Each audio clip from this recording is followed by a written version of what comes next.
Hello there and welcome to Let's Talk About. Now, Let's Talk About it's not going to be like a consistent sort of series. It's going to be like maybe some random videos here or there, and it's just maybe got some things that I might want to talk about. And in this one, I'm going to be talking about goals. And what I mean by goals, I'm not talking about football goals or anything like that. You know, there's plenty of there isn't. There's one compilation video I've done of FIFA goals that I've done. Beautiful video, love it. But this one is about goals that I've set myself and trying to work through in life at the moment because I think it's important to have goals. I've only realised now at the tender age of 29 that it's important to have like some goals to work towards instead of just trying to wing it all the time. And I think winging it can get you so far, and it has gotten me quite far in other aspects of life and such like that as well. But you also need to have a little bit of a plan as well to make, and it's not just to, so that you can tell people, oh, I'm working towards this, or I'm going to hopefully be going on to do this. It's got to be more for yourself, to keep yourself focused, because sometimes you can find that motivation and things like that can be a little bit lacking. And then also you've got to keep on top of your mentality. Why are you doing these things? What is the purpose behind whatever you're trying to go ahead and do, or what you've set these goals for? And it just helps you. It helps for me anyway, personally. I'm not saying for you, but for me, it helps me stay a lot more focused if I know I've got stuff to work on. If I've got stuff, and we've all got stuff to work on in terms of, but I mean, like, let's just get straight into it. Basically, anyway, one of my goals basically are at the start of this year. There was basically, let's go back to September actually, and some of you might, you might not like it or whatever, anything like that, but good friend of mine. He didn't talk me into it, but I was very interested in trying it anyway, and I'm talking about CrossFit. Okay, and I know people have their opinions and stuff on it anyway. I used to have a very uninformed opinion of it when I first heard about it and saw it and stuff like that, and I freely admit that. I really do. I had a very misinformed opinion of what CrossFit was like, what the people were like, what the actual training itself was like. And so in September of last year, I was hitting a pretty low point, and it stemmed from a lot of different things that I'm not necessarily going to go into right now, or maybe not ever, but it's stuff that I know that I needed to work past and work through, and I was getting really stagnant. My place of work was also ended up being where my gym was as well. Things were not going so well at my work, so the last thing I ever wanted to do was train where I worked. So what I wanted to do then, I needed something different. I love training. I love doing the 5 days a week, 6 days a week of training and stuff like that. I always loved doing it, and I've started to fall out of love with it because of how things were going at my job at that time, and they haven't necessarily improved, but hey, that's by the by. That's one of the targets for this year, but we'll move on to that one a little bit later. So he's a good friend of mine. He's an absolute machine, and wanted to make sure. I got interested in it. I started watching one of the documentaries that was on Netflix, and it was about the CrossFit Games, and it followed the 2015 CrossFit Games in a very documentary style, but showed off a lot of what these people actually do, what they go through, and what they do in competition, sort of, in a competition environment, and it was really. It was powerful. It was powerful, and you're watching that, and I'm looking at these people, and I'm just like, man, that's different. And I've always been interested in things like Olympic lifting. Never knew how to do it, or never knew where to go and do it and stuff like that. And it's intimidating as hell to go and try new things. But I always believe that trying new things is just a way of growing, and trying to lose that fear of just trying something new. Trying to meet new people, develop new ways of if it's training, or developing new ways to compose music, which is another one of my things, or developing new ways to do videos, and etc, etc, etc. There's so many things that we can always improve on, and so I was really interested in it. Got tagged in a link and said, there you go, intake course, it's happening, get on it. And they actually had an offer on at the time, and I thought, you know what, I'll bite the bullet now, pay it, and then I'll go and do it. And it's been one of the, it's been a huge. I can't actually, when I sit back and think about it, I can't actually put into words a great deal of how positive it's actually been. to me, not just in terms of training, not just in terms of the people that you meet, the coaches and the other people that you train alongside, the people that you start the intake course with as well. And for us as well, we've managed to stay as a bit of a group. We tend to go to all the different classes and stuff like that together, or if, we still chat to each other, organise things outside of training and stuff like that as well. And it has been very, very awesome. It's been very humbling as well, where I thought I was in training. I've done obviously a lot of weight training and stuff like that, so I thought I was way, I'll be smashing those big weights, or throwing them above my head, and like, no problem. Absolutely not. And it is very humbling, and I totally accept that. That's absolutely fine. And that was very cool as well, because I love learning. I love learning stuff. I love learning new things, right? And the way that these people teach you, and I was going to say guys, but there's just everybody. The coaches are friggin' awesome.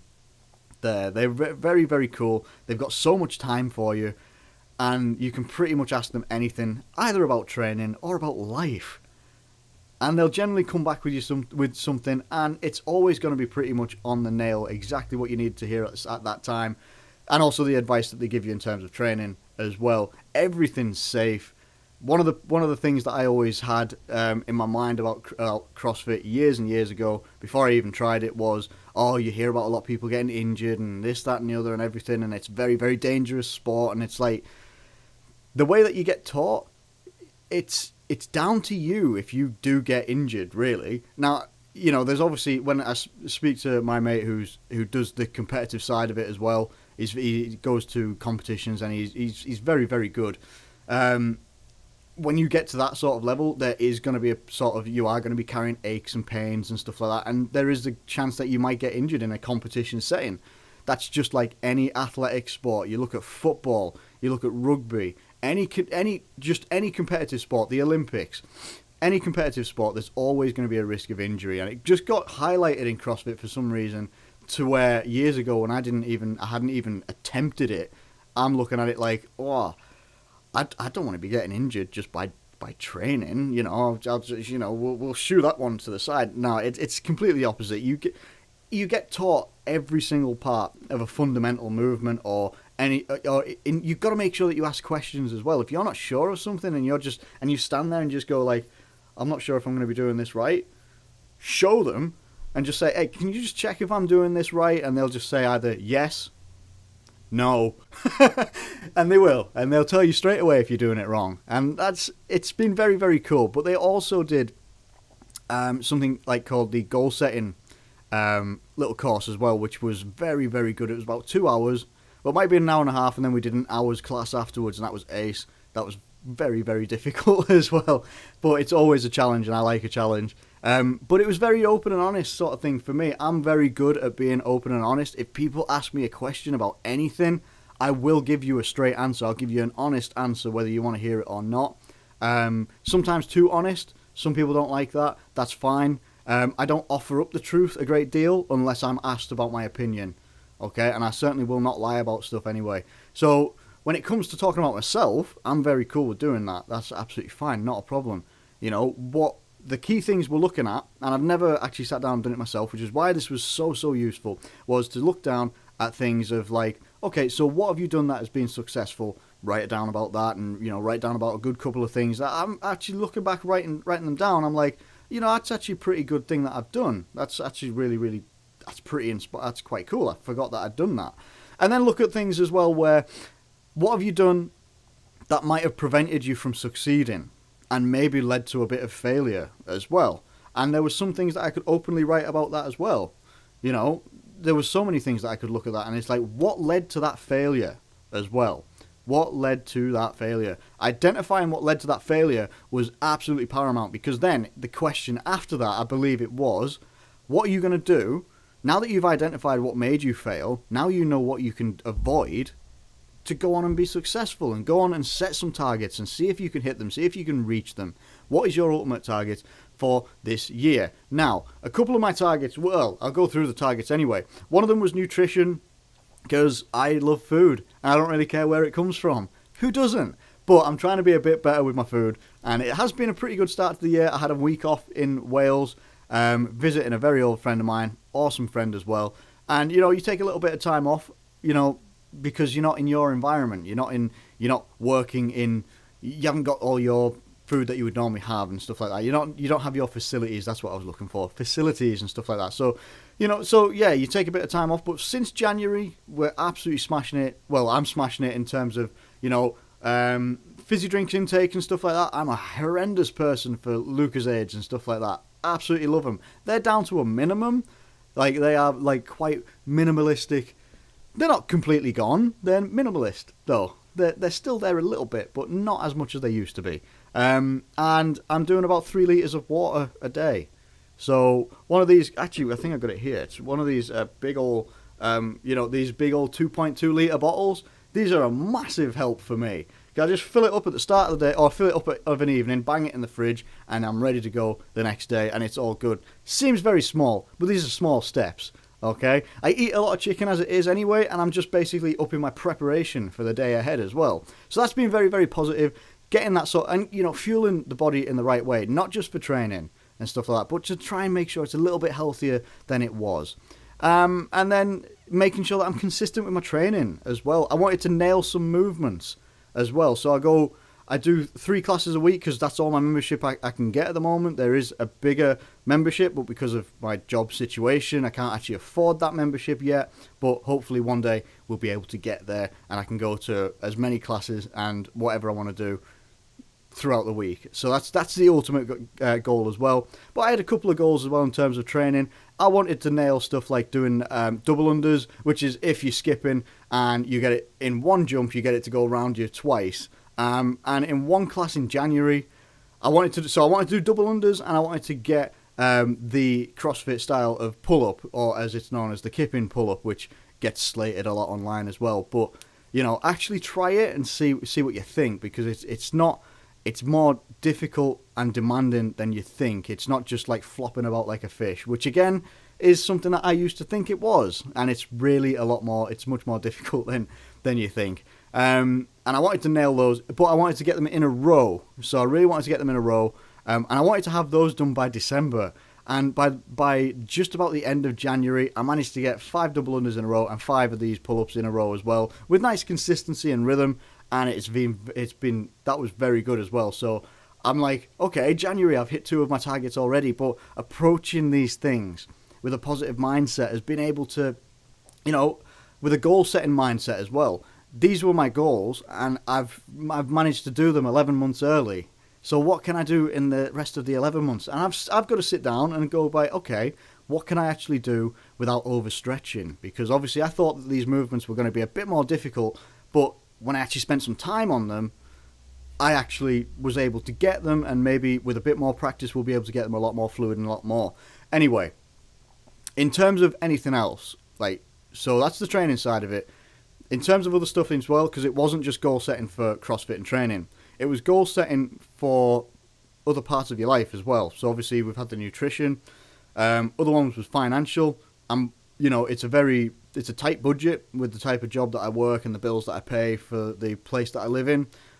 So it's about managing that on a month-by-month basis. I'm not going to be able to make massive amounts of savings. I know that. So I've got to make cuts here and there so that I can still live life, but also be sensible as well, not running myself into debt or anything like that. And there is still debts. Damn right there's still debts because of student loan system and things like that. And I got carried away when I was in my first year of uni with an overdraft, and I'm still struggling with that overdraft. But that's part of life, and that's mistakes that I made earlier in life that I probably wouldn't make now. But, hindsight is 20/20, as they always say. Mistakes were made. I am now paying for those mistakes, but we know where we are, and hopefully by the end of the year that's going to be a bit more manageable. So we'll see where we sit at the end of the year. And the other one was composing. Now, composing music is something that I haven't actually brought to the channel yet, and I'm a bit nervous about bringing it to the channel because I don't actually know why, because I know that I'm good at it, and I know that I'm a good performer, I'm a good recorder, quite a good producer if I spend time on it. Sometimes I'll do rush mixes just to get things out there, and it doesn't necessarily sound exactly how I want it to sound, but I like to compose music of a metal variety, progressive, pretty much anything in the metal genre I will write, but I'll also write other stuff just whatever comes to mind really. So it could come from acoustic stuff, it could be piano based sort of stuff as well. The other thing that I love to do is soundtracks type music as well, and that's one thing that I want to build on massively, is the soundtrack music that I like to write, because I want to be able to do like have some projects ongoing. I've done some pretty good things in composing. For me, they're not the most biggest thing, but the biggest claim that I have was being drafted into a project that was going to be shown at the BFI Film Festival in London. And I forget what the project name was called now. It's literally just slipped out of my head. I'm going to have to actually look this up. Just bear with us just a second. It was called Middle Passage. Right, I've just got that up there. Thank you for that much. I'll leave a link in the description for that one as well, just so you can check it out. All the music in that one, I composed it myself, and it was very, very, very well received. I actually do have a credit in there as well, but it's not obviously going to be under the name of Squirrelheed. It's under my real name of Sean Brady. Okay, so just so you know that, that's absolutely fine. I don't really care if you know my real name, that's fine. But that is the credit that it comes under. And that was very, very good, because I did that on 2 days' notice. The production company or something like that made a mistake with some of their royalty-free music, or I can't exactly remember the situation. And a friend of mine that was on the production, or a friend of mine at the time, was on the production team, doing the sound design and stuff like that as well, sound design and recording, and just asked if I could do it, and it was like 2 days' notice, composed it all, sent it off, and like I was working 2 jobs at the same time as well, so that was very, very tight. That was very, very tight to get it all nicely sounding, exactly how they wanted it, send them copies of it, is this what you're wanting, send it back to me with some notes, and then I'd make some alterations and stuff like that as well. Very, very cool, but it's not stuff that I haven't done before. I worked on some other things. I'm going to leave links in the description for all of these as well. I worked on a lot of different things, such as there was a superhero mini-series that was online, and that was so, so cool as well. I loved working on that. I'll leave a link in the description for that as well. The music was very, very cool to write for that. That's probably one of my favourite ones to have worked on, because it was, I could pretty much do what I wanted, and I had an ongoing dialogue with the director and producer of this one as well. And it is low budget. Don't expect anything like Marvel or DC or anything like that. It is purely, a very, very low budget one. It's a lot of fun to do. Yes, some of it can be a little bit cringy, but it's very, very cool as well. And I loved working on that one, because the dialogue I had, this was 6 months worth of work as well. So I created 66 little pieces of music, or some longer pieces as well, a lot of different stabs and things like that as well. And we used a vast majority of them, but it was fine, because the ones that they didn't like, they would just say, look, we can't use that, that's fine, not a problem, great. Don't get too emotionally attached to your work, alright? Because if you're writing something for someone else, and they don't like what you wrote, or they maybe said, that is quite cool, but it doesn't work for this, that's fine. You've got it for your portfolio at least, and it will work somewhere. Guarantee it will work somewhere, or you can tweak it for something else. So, I've gone off on a massive tangent, sorry about it, but composing is one of my big things. I love music, and I love writing it, I love playing it. I've played music, I played guitar since I was the age of 5 or 6. I've played it for nearly 23 years, maybe nearly 24 is what I mean. I played it for a long, long time, got a lot of grades and stuff in my guitar work and stuff like that, and main goal this year, because I had a creative slip in writing music last year. Last time I had that was when I was 15, so it's been overdue, okay, and I couldn't really, anything that I wrote, it didn't seem good. So one of the goals I'm doing for this year is 12 months, okay, I've already done the first one, and it's on SoundCloud already, but 12 months, 12 tracks. Going to do one full recorded, produced track of my own, and it can be in any style that I want. There's no target styles or anything like that.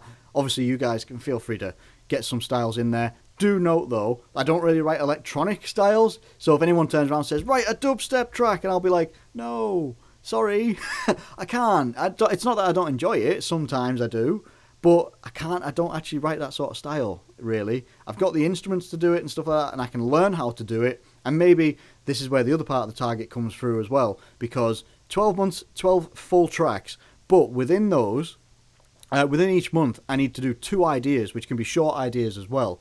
So essentially, I will come up with 24 ideas as well, and they can just be like 4-bar, 8-bar pieces, or they can be 30 seconds long, whatever I want, really. as long as I'm coming up with ideas and keeping that creativity going, essentially I'll come up with 36 different pieces of music throughout the whole year, and that is going to be a massive spike and boost to the composing that I want to do. So that's basically, I'm talking about all my goals and stuff like that, and that they are my main goals for this year, is to get those completed. I do have goals that I want to do with YouTube and stuff like that. I'd love to hit 100 subscribers at the end of this year. I don't know if it will happen. Maybe it will, maybe it won't, but we'll see. I'm going to, try my best to research how best to utilize the YouTube channel as well, and also to make sure that I can, any help that anybody would like to give or suggestions, whatever, that'd be absolutely awesome. Any help is always well received. I'm not one of those that's, I welcome comments, and I really do welcome people saying, mate, maybe you should maybe have a look at this, try doing this, maybe this isn't why you're getting the views that you might want or the subscribers that you want. Get it over to me. I'm still quite new to this, to doing YouTube stuff. Doing the editing and the recording and stuff like that, I'm absolutely fine with. I think there are improvements that I'd like to make. Probably one of my favourite editors of YouTube videos, not just because he's a FIFA YouTuber as well, but Chris MD is probably my favourite editor. If you ever get to check out any of his videos, whether you're into FIFA or if you're not, his editing is freaking world class. Now, obviously, he doesn't have the most consistent uploading schedule, but when he does upload a video, you can tell that there has been hours and maybe days worth of work put into that video. It's unreal, and that is a level of editing I'd love to reach. But hey, we've always got to have targets and to keep being inspired and stuff like that, and that's basically where I'm at. So I've gone through my goals, and I just wanted to get it out there. Basically, there's no real great point to the video, apart from me just wanting to get it out there of what I've been thinking about and how to get into a more positive mindset. And I think for me, yes, it had been quite negative last year, and I kind of let myself get sucked into that. But this year, it's all about having some goals, something to work to all the time, occupies my mind, and it also means that I can still go on and be creative and hopefully be a bit more of a responsible human being as well. So I hope you've enjoyed this video, and if you did, please drop a like on the video. That would help out so much. Get your comments in the comments box below. Let me know what you think about any part of this video, or just anything that you might want to say. That's absolutely fine. I'd love to hear from you. Subscribe if you're new around here. That would be ever so awesome of you as well if you could. And thank you ever so much for watching and sticking around with this video. I know it's a long video, but thank you for sticking around, and I'll catch you later.